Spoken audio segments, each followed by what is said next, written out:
There's a popular cinematic myth. In 1896, one of the first films ever made supposedly frightened the audience into believing a real train was coming towards them.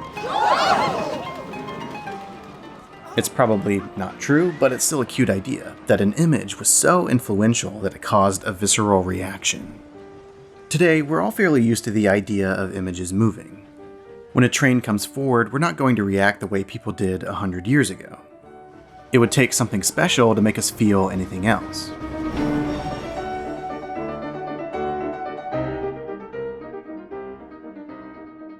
The dolly zoom. You may not have heard of it or thought about it, but you know it when you see it. The background warps, you feel like you're getting sucked forward, and the film is signaling one powerful emotion. Especially if it's animated.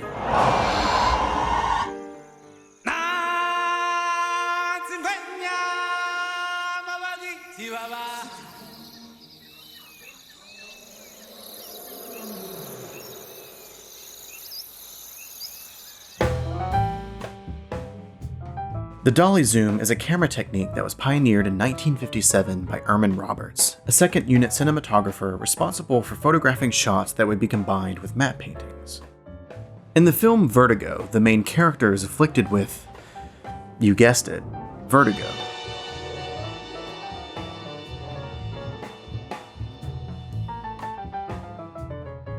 So the dolly zoom was created to replicate this overwhelming sensation, interrupted balance, and sudden nausea. Since then, it's been used in a variety of dramatic fashions.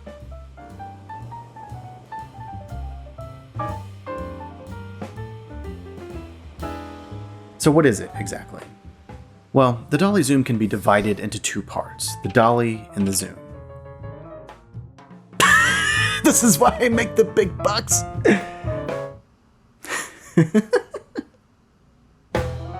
The dolly is pretty straightforward, and by straightforward, I do mean that literally. The camera is placed on a track and actually moves through space. The zoom is a little more complicated because it deals with lenses.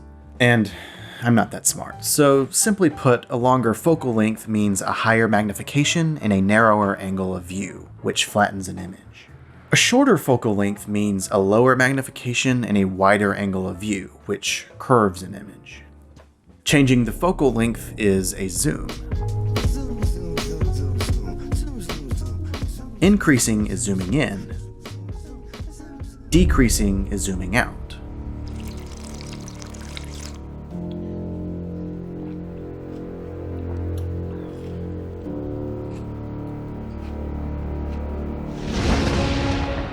So put the dolly and the zoom together in opposite directions and you get a cool effect.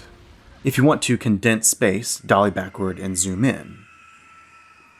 If you want to expand space, dolly forward and zoom out. This version is the most common because it blows up the subject and the background shrinks. It's the purest form of dread.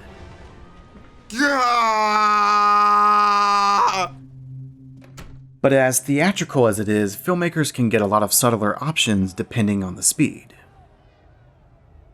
Anticipation.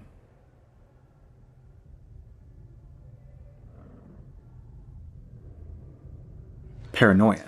On the surface, of course, everything was supposed to be fine. We were supposed to be discussing my case, but I had the feeling Jimmy was trying to sense whether I was going to rat him out to save my neck. Gratitude. I am standing before you tonight because of one very brave young man.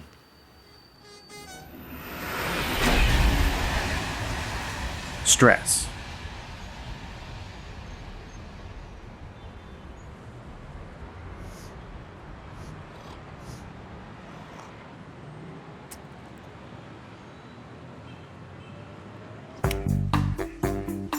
Euphoria.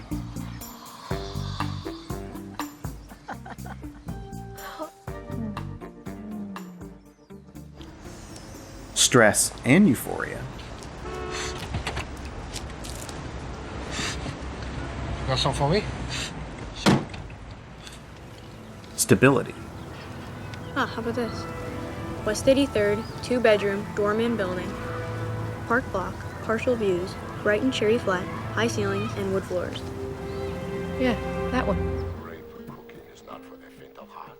Or inspiration. Strong-hearted.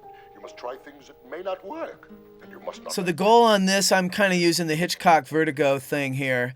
And the reason I wanted to do that is I wanted, without him moving at a certain point, I wanted it to make it feel like he was being drawn toward Gusteau, and he and Gusteau were being drawn together. But it was not to last. 3D animation provides a lot of control. The camera is virtual, it's in the computer, so it's easier to stage elements and photograph them. Out of curiosity, I recreated the shot from The Lion King with CGI.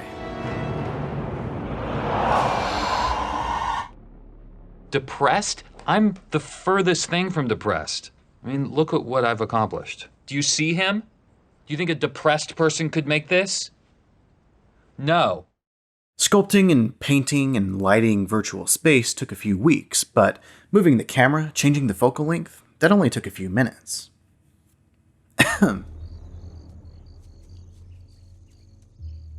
The Lion King chronicles the life of Simba, a young prince who matures into a responsible king. It's full of exciting set pieces, songs, and action scenes, but the pivotal sequence is the stampede. Scar incites chaos in order to murder Mufasa. Long live the king.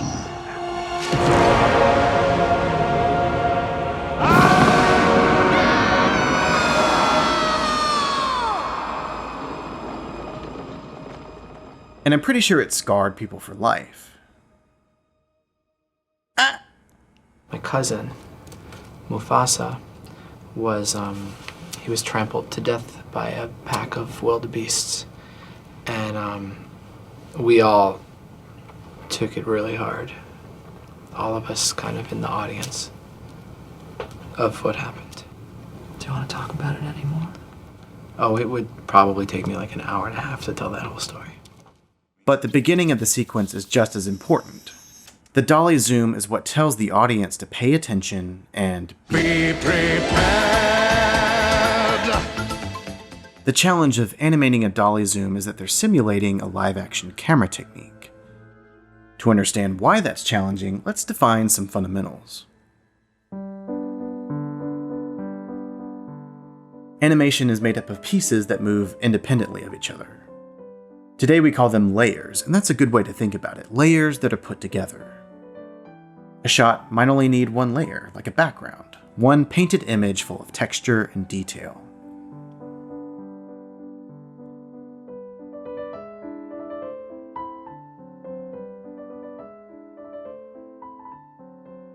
But movies aren't just static shots of landscapes. Come on, let's get some people in here. Or animals. Anything that moves, usually a character, has to be simplified. You can't just paint a moving image over and over. Well, you can, but it's a painstaking process.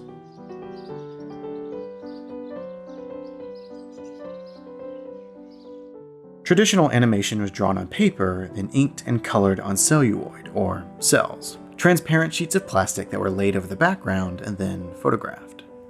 So this process is called cell animation. Cells. Cells. Have you ever been in an institution? Cells. Cells. Do they keep you in a cell? Cells. Cells. When you're not performing your duties, do they keep you in a little box? Cells. Cells. Interlinked. So, at the very least, animating a camera moving across an image can be basic. By moving a background to the left, it gives the illusion that the camera is moving to the right. But animating a camera moving into an image is rare because it's complex and time-consuming. This is the plan for a super cartoon camera. We call it the multiplane camera. Walt Disney was obsessed with replicating 3 dimensions in 2D animation. The issue with a flat background is that it's flat. Scaling it in any direction scales everything equally, but that's not how perspective works. For instance, when our camera moves in closer on this moonlight scene, you'll notice that everything grows larger, including the moon. Now, when you walk along a country road toward the moon, it certainly doesn't grow larger like this. Exactly, the moon is not as close as everything else, so the distance can't grow at the same speed. The only way the moon gets bigger is if you go to the moon. So the multiplane camera was a vertical device that could move different layers at different speeds, giving us a better sense of depth, focus, and reality. And here now is our same moonlight scene the way the multiplane camera sees it. As you can see, we finally got the moon to keep its proper distance. Earlier prototype multiplanes existed, and these are great examples for understanding parallax, which means distant layers move relatively slower and closer layers move relatively faster. But they weren't used to move through space, just across it. The Disney multiplane was developed by an audio technician, Bill Garrity, and it was first used on the Old Mill in 1937. The short film was an excuse to experiment with new technology for their first feature, Snow White. And almost every opening shot in their catalog uses a similar elaborate progression into the story. For the family fortunes were squandered upon the vain and selfish stepsisters, while Cinderella was abused, humiliated, and finally forced to become a servant in her own house. By the 90s, Disney films were colored and composited digitally. No need for any bulky contraptions or shifting glass. No, it's one of the great things about the CAPS system, which is our fancy computerized animation production system, where you can put together seemingly endless levels of animation and backgrounds and clouds and effects and things and sandwich them together without being limited by reality, because it's all done in a digital universe. Right. It's the ultimate multiplane camera. But regardless of the tools, whether it's a massive photographic process or a computer, understanding depth and perspective is the same. And once you know the rules, you can push them. The advantage of an animated dolly zoom is flexibility. Live action requires timing and coordination to capture something in camera. You can technically fake this trick in post-production if you ignore resolution quality, but you're still stuck with the basic live-action baggage, the actor, the performance, and the background. Though resolution does factor into The Lion King. I'm guessing the filmmakers scale the drawings up rather than draw the change in scale frame by frame. You can tell because the lines are twice as thick and struggling to stay consistent. This is pure pencil on paper. But I actually love this fragile scratching. It's just as disheveled as Simba is. Visible panic starts to sink in. Before I talk about the dolly zoom, I want to mention 3 tricks that are selling this emotion. First, the acting. Simba's expression says everything. His ears fold back and his mouth stretches open. Second, listen to this sound effect. It's a whooshing, wailing exhale that's mixed over Simba's inhale. And finally, an artificial shadow passes over Simba and the background gets slightly brighter. Animation can be surreal. It doesn't have to parallel real life. That's the great thing about animation, is you can light and do whatever you want to so that the art direction can support what's going on emotionally on the screen. The dolly zoom itself is impossible. People can move through space, but our vision can't zoom out. Here's what the shot would look like without a zoom. And that's okay, it's a classic multiplane dolly, but it's missing that extra kick. The shot starts with a strong composition: foreground, midground, and background. Simba is in the middle, so that's the focus, literally. The foreground and the background are blurred, and the midground is sharp.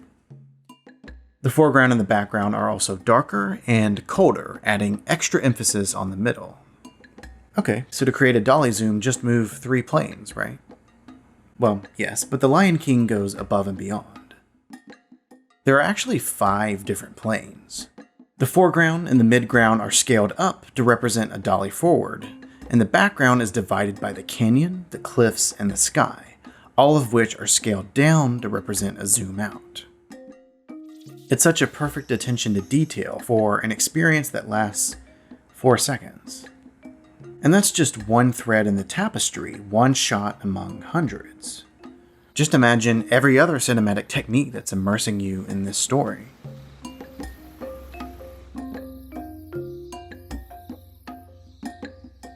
Filmmakers have to engage audiences, and I think that's especially true of animators.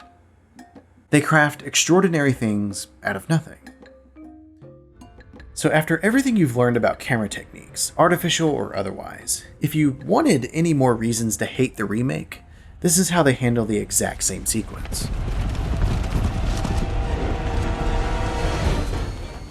Are you telling me Disney went through the trouble of rendering some of the most realistic animals in film history, but they couldn't be bothered to move the camera, change the focal length, adjust the lighting, mix in a wailing sound effect, or animate any emotions at all? They made $1 billion by being lazy. Wow, I'm shocked.